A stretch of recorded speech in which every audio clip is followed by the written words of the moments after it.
जय श्री कृष्ण विद्यार्थी मित्रों मजामा। આજે આપણે ધોરણ 12 ના પ્રકરણ નંબર 9 સવર્ગ સંયોજનો એમાં આપણે 16મા લેક્ચરમાં મળીએ છીએ। આપણે ગયા લેક્ચરોની અંદર સવર્ગ એટલે કે વર્નરના સિદ્ધાંતની મર્યાદાઓ ભણ્યા હતા અને સવર્ગ સંયોજનોમાં વેલેન્સ બોન્ડ થિયરી એટલે કે સંયોજકતા બંધનવાદ વિશે જાણકારી મેળવી હતી। હવે આજે આપણે अलग अलग प्रकारना संकीर्णमां केवी रीते संकरण थाय छे, तेना चुंबकीय गुणधर्म, तेनी भौमितिक रचना एना विશે ભણવાનું છે। તો હવે એક સરસ મજાનો 3 માર્કના પ્રશ્નની આપણે ચર્ચા કરશું। સ્ટેટમેન્ટ એનું કઈ આ રીતે આપ્યું છે છોકરાઓ, આખો વિડિયો જોવાનો, સરસ મજાનું તૈયાર કરવાનું અને આનંદથી ઘરે રહ્યો અને ભણતા રહ્યો। જો શું છે સ્ટેટમેન્ટ કે સંયોજકતા બંધન સિદ્ધાંતને આધારે એટલે કે વેલેન્સ બોન્ડ થિયરી ને આધારે હેક્સાએમાઇન કોબાલ્ટ +3 હેક્સાફ્લોરાઇડ ઓફ કોબાલ્ટેટ 3 સવર્ગ સ્પીસીઝ ના ભૌમિતિક ચુંબકીય ગુણધર્મની ચર્ચા કરો। એની ભૌમિતિક રચના કેવી થશે, એનું સ્પિન કેવા પ્રકારનું હશે તેના વિશે ભણવાનું છે। તો જુઓ, તમને 11મા ધોરણથી ભણતા હો છો ઇલેક્ટ્રોન રચના લખતા તો આવડે છે। જો આ બંનેમાં ધાતુ પરમાણુ કયો છે તો કે કોબાલ્ટ। અચ્છા, હવે કોબાલ્ટનો પરમાણુ ક્રમાંક તો તમને ખબર જ છે ને, કેટલો છે 27। હવે આની આપણે ઇલેક્ટ્રોન રચના લખીએ। કોબાલ્ટની ઇલેક્ટ્રોન રચના શું થાય તો તમે તત્કાળ લખી નાખો કે ભાઈ આર્ગોન છે એમાં 18 ઇલેક્ટ્રોન ગોઠવાઈ જાય, પછી 3d કક્ષક આવેલી હોય અને પછી 4s કક્ષક આવેલી હોય। 4s કક્ષકમાં 2 ઇલેક્ટ્રોન ગોઠવાય અને 18 ને 2 કેટલા થયા 20 અને 3d માં કેટલા ઇલેક્ટ્રોન હોય તો કે 7 ઇલેક્ટ્રોન આવેલા હોય। એટલે કોબાલ્ટ 27 ની ઇલેક્ટ્રોન રચના ખબર પડી ગઈ। Argon 3d7 4s2। હવે એમાં સંકીર્ણની અંદર જુઓ તો કોબાલ્ટની ઓક્સિડેશન અવસ્થા કેટલી છે +3। કેવી રીતે ગણવું એ આપણે આની પહેલાના વિડિયો લેક્ચરમાં શીખી ગયા છીએ। બાકી હોય તો જોઈ લેવાનું, આવડતું હોય તો પ્રશ્ન નથી। તો હવે કોબાલ્ટની +3 ઓક્સિડેશન અવસ્થાની અંદર 3 ઇલેક્ટ્રોન આમાંથી દૂર થશે। ચાલો, કયા દૂર થશે તો કે 2 છે એ 4s માંથી જાય અને 1 કેમાંથી જશે 3d માંથી। એટલે કોબાલ્ટ +3 ની ઇલેક્ટ્રોન રચના હવે હું આ રીતે લખી શકું કે 3d માં 6 ઇલેક્ટ્રોન છે અને 4s માં 0 ઇલેક્ટ્રોન છે।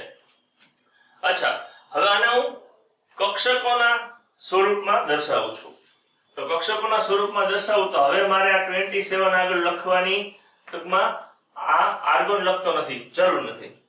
હવે d કક્ષકો છે તમે જાણો છો છોકરાઓ, 3d કક્ષકોના પ્રકાર કેટલા તો કે 5 1 2 3 4 ને 5। આ 5 કક્ષકમાં 6 ઇલેક્ટ્રોન ગોઠવાય, 1 2 3 બધામાં પહેલા એક યુગ્મિત ઇલેક્ટ્રોન આપી દઈએ, પછી એક યુગ્મિત ઇલેક્ટ્રોન છે આની અંદર ગોઠવાયેલો છે। હવે ત્યાર પછીની કક્ષક કઈ હશે તો કે 4s કક્ષક। અચ્છા, એમાં ઇલેક્ટ્રોન કેટલા તો કે 0। ત્યાર પછીની કક્ષક 4p, કુલ પ્રકાર 3, ઇલેક્ટ્રોન કેટલા 0। તો જુઓ, 3d 4s અને 4p કક્ષક છે એમની વચ્ચે શક્તિનો તફાવત ઓછો છે। તો હવે અહીં લખીશું સંકીર્ણમાં શું થશે તો કે આ કોબાલ્ટ +3 આયન છે એમાં આ એમાઇન ના 6 લિગેન્ડ આવે છે નજીક। તો એમાઇન છે એ પ્રબળ લિગેન્ડ છે। પ્રબળ લિગેન્ડની હાજરીમાં ઇલેક્ટ્રોનની ફેર ગોઠવણી થાય। સૌથી અગત્યનું સ્ટેટમેન્ટ બોલ્યો કે પ્રબળ લિગેન્ડની હાજરીમાં કક્ષકના ઇલેક્ટ્રોનની ફેર ગોઠવણી થાય।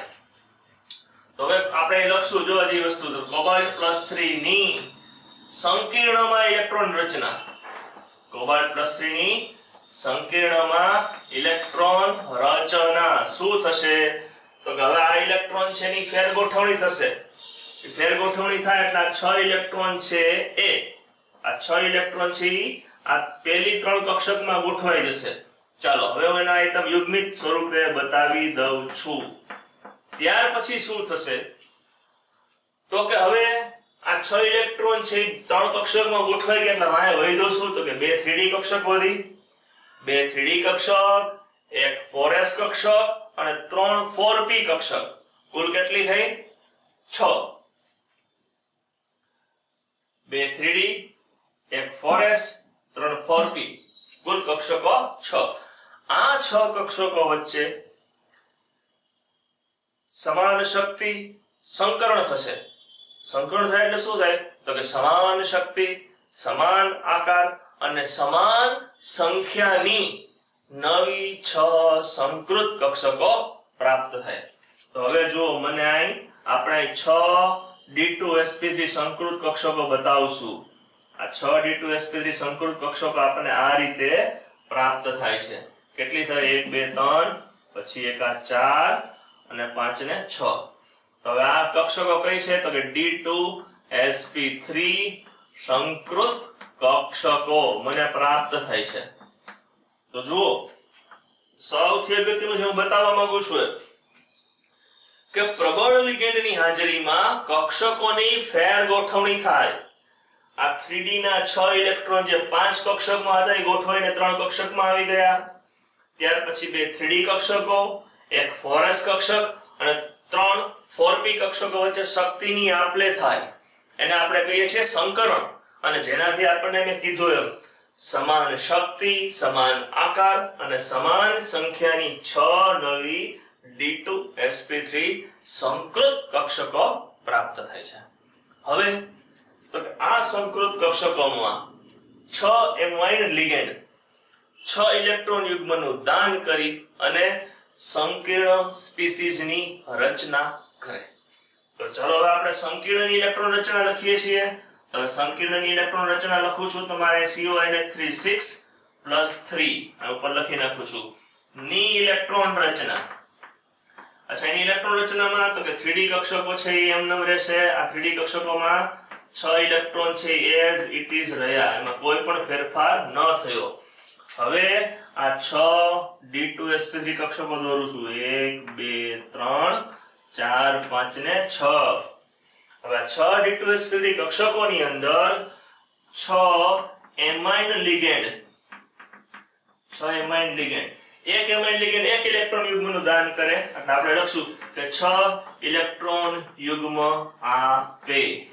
અને 6 ઇલેક્ટ્રોન યુગ્મ આપીને આની સાથે 6 સવર્ગ સહસંયોજક બંધ છે એની રચના કરે છે. તો આ રીતે સંકીર્ણની રચના થાય છે. 6 એમાઇન લિગેન્ડ 6 ઇલેક્ટ્રોન યુગ્મનું દાન કરી 6 સવર્ગ સહસંયોજક બંધની રચના કરે. તો જુઓ, જે આપણે સંકીર્ણ પ્રાપ્ત થયું એમાં સંકરણનો પ્રકાર કેવો થયો? તો કે D2sp3 પ્રકારનું સંકરણ. તો આને આપણે લખી શકશું. અહીં ખાસ અગત્યની વસ્તુ લખું છું. અહીં આંતરિક દ્વિકક્ષક સંકરણમાં ભાગ લે છે. આંતરિક કક્ષકો, આંતરિક કક્ષક એટલે અંદરની 3D કક્ષક સંકરણમાં ભાગ લે છે. માટે ઇનર ઓર્બિટલ કોમ્પ્લેક્સ, આંતરિક સંકૃત કક્ષકો ભાગ લે તે પ્રકારની રચના થઈ. હવે આ સંકીર્ણની ઇલેક્ટ્રોન રચનામાં એક પણ અયુગ્મિત ઇલેક્ટ્રોન નથી. તો આપણે જાણીએ છીએ કે જ્યારે બધા જ ઇલેક્ટ્રોન યુગ્મિત હોય તો તેવા સંકીર્ણને કહેવાય છે પ્રતિચુંબકીય સંકીર્ણ સંયોજનો. તો આનો ગુણધર્મ કેવો થશે સંકીર્ણનો? તો કે આ સંકીર્ણ છે એ પ્રતિચુંબકીય થશે. અચ્છા, પ્રતિચુંબકીય એટલે શું? તો અહીં લખી નાખી કે બધા જ ઇલેક્ટ્રોન યુગ્મિત છે. જ્યારે બધા જ ઇલેક્ટ્રોન યુગ્મિત હોય તો એને સંકીર્ણને કહેવાય પ્રતિચુંબકીય સંકીર્ણ સંયોજનો. હવે તમે જોઈ શકશો કે અહીં એક પણ ઇલેક્ટ્રોન યુગ્મિત નથી. તો આ સંકીર્ણ સંયોજન છે એનું ભ્રમણ છે નીચું ભ્રમણ ધરાવતું સંકીર્ણ પણ કહી શકાય. એટલે આ કેવા પ્રકારનું થશે? તો કે લો સ્પિન કોમ્પ્લેક્સ, એને ગુજરાતીમાં કહેશું નીચું ભ્રમણ. તો આ સંકીર્ણ છે નીચું ભ્રમણ ધરાવતું સંકીર્ણ સંયોજન થયું. હવે અહીં બધા જ ઇલેક્ટ્રોન યુગ્મિત છે તો એને સ્પિન પેડ કોમ્પ્લેક્સ, ગુજરાતીમાં કહેવાય ભ્રમણ યુગ્મિત સંકીર્ણ. આનું નામ આપણે હજી બીજું આપી શકીએ. શું કહી શકીએ? તો કે ભ્રમણ યુગ્મિત સંકીર્ણ. તો આ સંકીર્ણ છે કેવા પ્રકારનું સંકીર્ણ થશે? તો કે ભ્રમણ યુગ્મિત સંકીર્ણ બને છે. તો સૌથી અગત્યની વસ્તુ વાત થઈ કે હેક્ઝા એમાઇન કોબાલ્ટ +3 નું સંકીર્ણ સંયોજન છે તેની અંદર D2sp3 પ્રકારનું સંકરણ થાય છે. અહીં અંદરની 3D કક્ષકો ભાગ લે છે માટે આને આંતરિક સંકીર્ણ કહેવામાં આવે. અંદરની 3D કક્ષકો ભાગ લે છે એટલે આંતરકક્ષકીય સંકીર્ણ કહી શકાય. અહીં બધા જ ઇલેક્ટ્રોન યુગ્મિત છે માટે એને કેવું સંકીર્ણ થયું તો કે પ્રતિચુંબકીય સંકીર્ણ થયું. અને ભ્રમણ છે એ કેવું હશે તો કે નીચું ભ્રમણ છે. નીચું ભ્રમણ એટલે શું તો કે ઇલેક્ટ્રોન યુગ્મિત નથી અથવા ઓછા છે. અને બધા જ ઇલેક્ટ્રોન યુગ્મિત છે એટલા માટે આપણે ભ્રમણ યુગ્મિત સંકીર્ણ છે એને કહી શકીએ છીએ. હવે D2sp3 પ્રકારનું સંકરણ થાય તો આની પહેલાના વિડિયો લેક્ચરમાં મેં તમને શીખવાડેલું છે, ભણાવેલું છે. એની ભૌમિતિક રચના છે એ કેવી થશે? અષ્ટફલકીય રચના થશે. પછી અષ્ટફલકીય રચના એની ડ્રો કરી નાખું તમારા માટે. કઈ 6 એમોમાઇન લિગેન્ડ છે તેમાં 4 એમોમાઇન લિગેન્ડ છે સમતલના 4 ખૂણાઓ તરફ દોરવેલ હશે. એટલે 2 છે સમતલની ઉપર અને 1 છે સમતલની નીચે. તો જો આ રીતે આપી શકું છું. આ સંકીર્ણની રચના છે એમાં 4 એમોમાઇન લિગેન્ડ છે એ સમતલના 4 ખૂણાઓ તરફ હોય, જ્યારે એક સમતલની ઉપરની બાજુ અને એક સમતલની નીચેની બાજુએ આ પ્રકારની અષ્ટફલકીય રચના છે એ જોવા મળે. તો આની ભૌમિતિક રચના આપણે આપી શકીએ. કેવા પ્રકારની થશે તો કે અષ્ટફલકીય રચના થશે. અચ્છા, એ સંકીર્ણ પરનો વીજભાર મારે બતાવવાનો થશે +3.